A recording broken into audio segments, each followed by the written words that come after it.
Okay.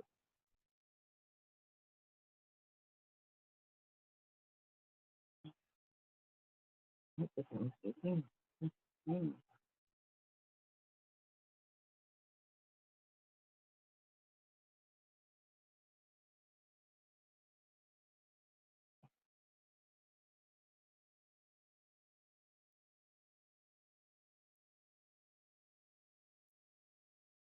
Okay.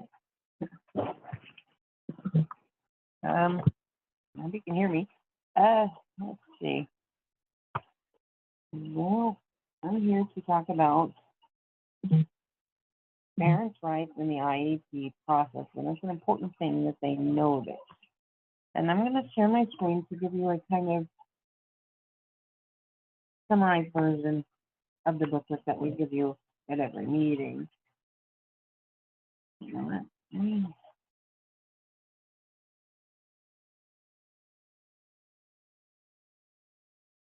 Okay.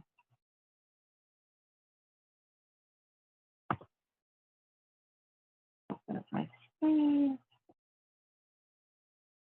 And then I'll use that. All right.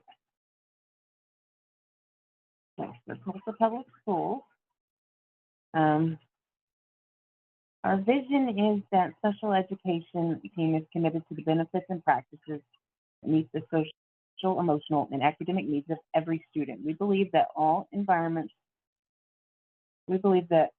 students should have equitable access to inclusive environments to provide high quality education opportunities, and that each student be given the individualized support and resources needed to develop, achieve, and thrive,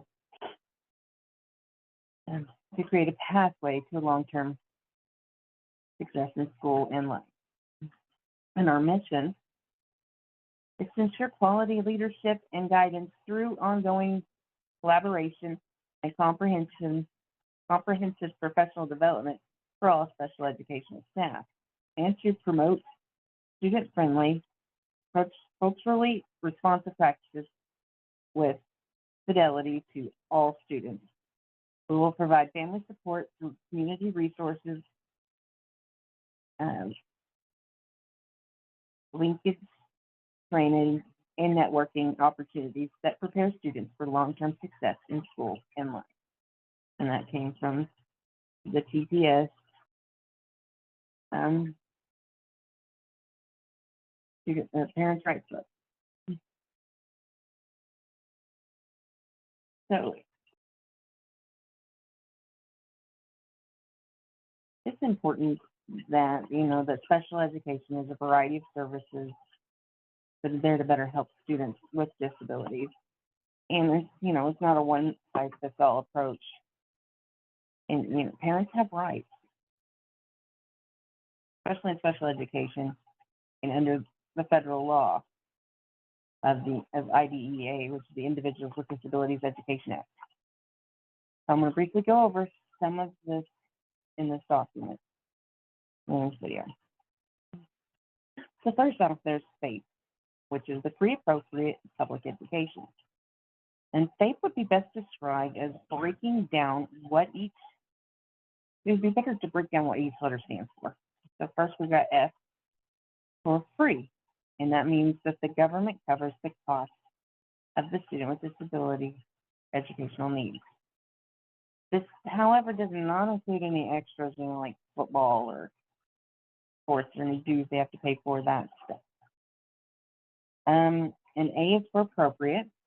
Students need to receive educational needs tailored to them. So that's where the individual education plan comes in. P is for public, which means the public school is the supervisor of the IEP, and they have the IEP team and the services needed for your child. E is for education, which includes special education. Then we've got the least restrictive environment, or the LRE. The LRE is a principle that the Individuals with Disabilities Education Act states that children with disabilities should be educated in a classroom better suited for them to learn.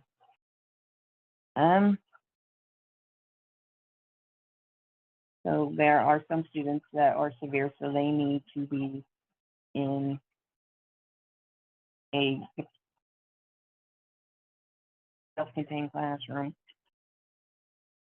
with their peers. And then there's some that are in the general education curriculum where they get pull-out services from the special education teacher to help fill in the gaps that they may need.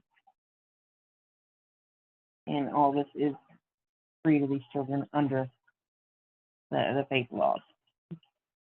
And then in Oklahoma, we've got a referral process. In Oklahoma, that special education referral process begins with a parent or a teacher or a doctor. And if they're concerned about a student's academic performance or behaviors in the classroom, the teacher then will notify the school counselor or the psychologist, depending on what your school has, who may then contact the parent so we can have a meeting to discuss the concerns that we have for that student. The school may then recommend an evaluation, which is the first step in determining if a child needs special education services. So after the referral is made, then it's decided they need to get an evaluation, well, that would be next. So the evaluation process, also known as special education assessment, is free to the parents and is conducted by the school, done by the school. And I know with TPS we use school psychologists. And this evaluation will help determine whether that child has a disability that affects their school performance, and if they need any specialized educational services and or related services. We're going to do what's best suited for that student. After the evaluation process is done, then we'll move on to the eligibility determination. So a qualified professional or group of qualified professionals and the student's caregiver, we all get together in Oklahoma. We call it the meeting, and we go over the evaluation and what was determined in that evaluation. And if it is deemed eligible, an IEP. If they're deemed eligible for special education services, then an IEP must be made within 30 days. And then with that IEP, there are components. In the state of Oklahoma, an IEP must contain the student's present levels of functional and academic goals, any functional abilities, any measurable annual goals, how caregivers will and when they will be informed of the student's progress, and then a statement of services and or related services, and any supplementary aids. And if necessary, they'll also have modifications and support for the student. And a lot of reasons why a student may not participate with the general education peers. It should also include accommodations such as their testing, both state and classroom, and how it's administrated to them. All right, hold on to the next step. And then we've got parent-student involvement. So, again, important. Parental involvement is important in the IEP process. So according to special education law, parents are equal members of that IEP team. And parents may not be experts in special education, but they are experts in their own child. So they're there to be able to voice their concerns, their opinions, their thoughts on what their child may need to succeed and what should be on their IEP. After that, we have quarterly progress monitoring. It is common practice to send home student progress reports. We do that generally every 9 to 12 weeks. But if you feel like it's necessary, that can be changed in the IEP. And then we've got the annual review process.